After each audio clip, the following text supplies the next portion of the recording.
Hi everyone, here's what's bothering me today. This is the closest to orange I have in my wardrobe. Now, to those who've been here for a very long time, and if they've seen all my videos, I'm going to reference two videos that kind of tell on me a little bit and show some change, evolution, whatever you want to call it, or a better articulation of my previous feelings or points. One of the first videos I uploaded, originally on Facebook, was about what patriotism means to me. And in there, I talk about how patriotism is about acknowledging the good and the bad in our history and trying to actually make progress and amends so that, you're always trying to find perfection, right? Nothing you ever do is fully perfect. Oh, I'm constructing something that's just a little off, or this recipe I made was really good, but it just needs a little extra something, or it needed less of this. Perfection is the goal, but it's never really fully achievable, but it should always be the goal. And I usually view patriotism as a Canadian in that lens, where I see some of the many good things we have, such as being in a relatively safe, for certain people, a relatively safe and prosperous nation. I also see, on the other hand, however, that we got a shit ton of issues relating to how we treat Indigenous people, cops, wealth inequality, monopolization of corporations. There's a lot of problems that we have to fix. And for the most part, I still feel this way. Yes, there's some good. There's also bad. We need to talk about that in order to try and begin to address it and actually make this into the country a lot of the quote unquote patriots seem to imagine it to be. And that brings us to the second video. Now, that second video is one that came at the very end of my Dark Side of Canadian History playlist, where I point out all the many horrors, not all, but many of them, that happened in Canadian history. And for the part involving how we've treated the natives, it was so long and so brutal, I had to split it into pre-Confederation and post-Confederation parts. And keep the Indigenous people in mind and how, so much happened, I had to make them the subjects entirely of 2 episodes.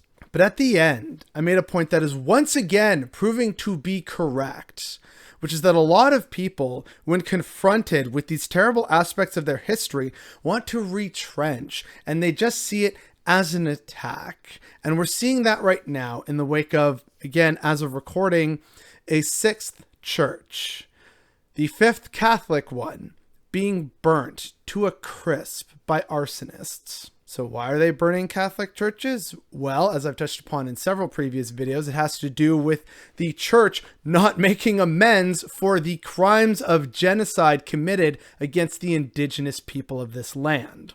And yet many people online, nearly all of them conservatives, are doing exactly what I said is so problematic in our society.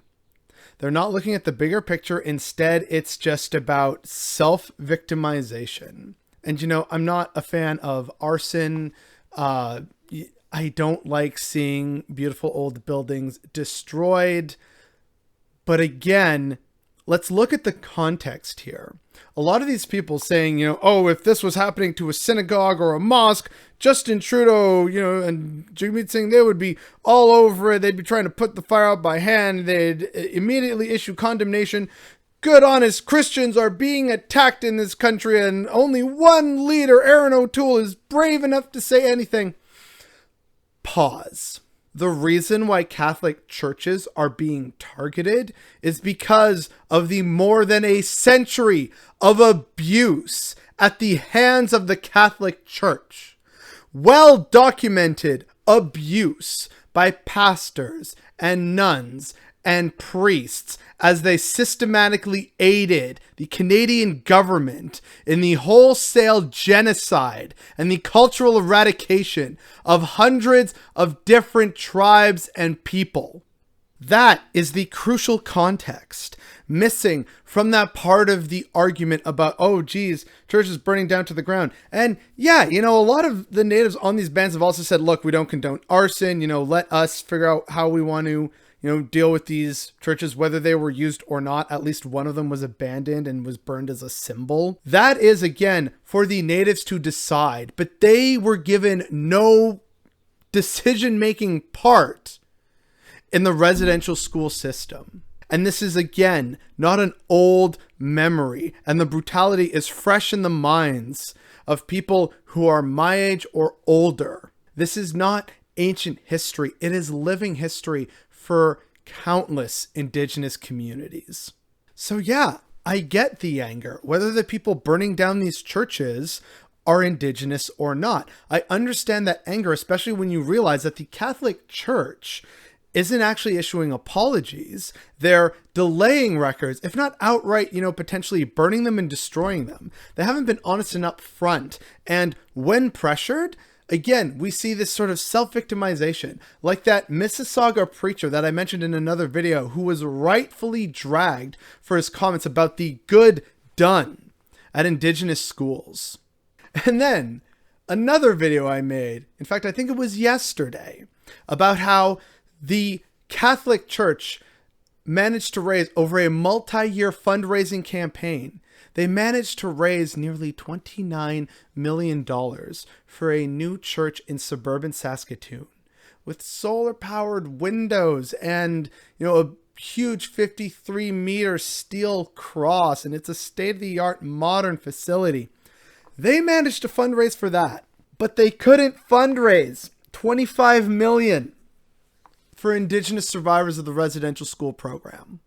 That right there says everything anyone needs to know about the Catholic Church and its current position, which is why people are quitting the Catholic Church in droves, why their churches are being burned down in just anger and protest and fury. And to bring this all back to Canada Day, yesterday, the remains of another 182 Indigenous children were discovered in unmarked graves. What's that total put us at now? Just over or just under 1,500 dead Indigenous children. Either way, that number should be horrifying and sickening.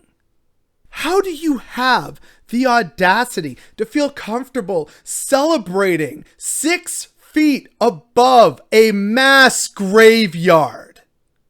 Again, I don't like burning down churches. Repurpose them as community halls, Indigenous healing centers. Maybe those bands or tribes or nations or reserves where they have churches on their site, if they decide, yeah, we're going to burn it down, we all vote to do that. Again, that is their right. That is their land. That is their way of trying to heal. And there are many of us, far too many of us, that are deliberately standing in the way of that because they feel that their feelings come first. Like that Mississauga preacher who, wanted to try and uplift his congregation by talking about the good done and trying to distract, look, there's just so much negative news about the Catholic Church. Gee, I wonder why. Maybe the Catholic Church should stop producing so much bad news and fix itself. Canada is a very imperfect country, and there are, yes, good things about it, but let's be real here. Right now, what is front of mind is one of the most dark and horrifying chapters in our nation's relatively short history. And if we can't accept that part of our history while also choosing to celebrate other more positive aspects of our history, that is not only disingenuous, it is intellectually dishonest, hypocritical, and just completely worthy of mockery. We are not allowed to pick and choose the parts of our history that we want to bring to the forefront. History is often brutal and ugly. And so if you insist on celebrating Canada Day, also ask yourself why that is and how much of the history in terms of its full scope you are taking in.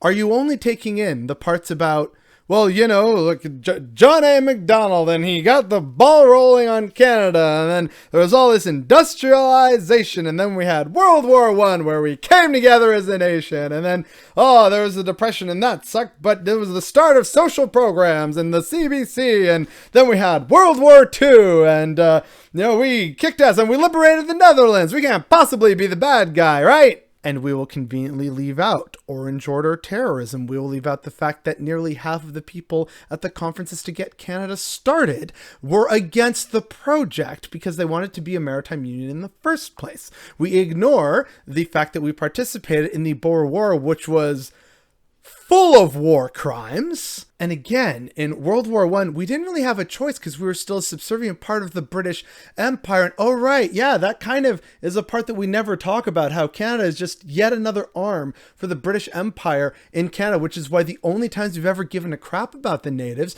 is their treaties with us to secure it and more land and resources for the British Crown. Native people be damned, even though they're the ones who have fought and died beside us. And oh, right, we also don't talk that much about how in World War I, we were super against letting anyone who wasn't white fight. And oh yeah, also in the Great Depression, how we didn't help out indigenous communities or black communities or minority communities, whether they were white immigrants or non-white immigrants. And yeah, and then when we get to World War II, the internment of various people, including Japanese and Italians, like, yeah, right, yeah, that's the problem. There is good that we have done, but it is an incomplete picture. And so if your idea, as you have the audacity to celebrate Canada Day this year, as news continues to roll in of a just ever increasing body count of children, if you have the audacity to feel comfortable celebrating your idea of history as you continue to again do so on the one of the world's largest mass burial sites, you are no true patriot. You are full of propaganda, and you are full of an incomplete picture of this nation that you claim to love. If you actually loved this nation, you would work to better it rather than burying your head in the sand. And so long as you keep buying in to these divisive politics, these socio-political culture wars that are propped up by conservatives and Republicans, saying, oh, look, they're attacking this imagined version of ourselves, when really we're just asking for people to be honest and to show some respect and take a step back and realize, wow, yeah, you know what? Kind of don't feel good celebrating considering all that has happened these past few months. And yet, unfortunately, as I pointed out in that I'm Bothered by Canada video, many people, unfortunately, just immediately retrench and they dig their heels in and they don't want to do the work. And that is why Canada is being held back. Real patriots would not hold the country back. Real patriots would try and find a way forward. And the fact that many of you self-professed patriots aren't doing that is definitely what's bothering me today.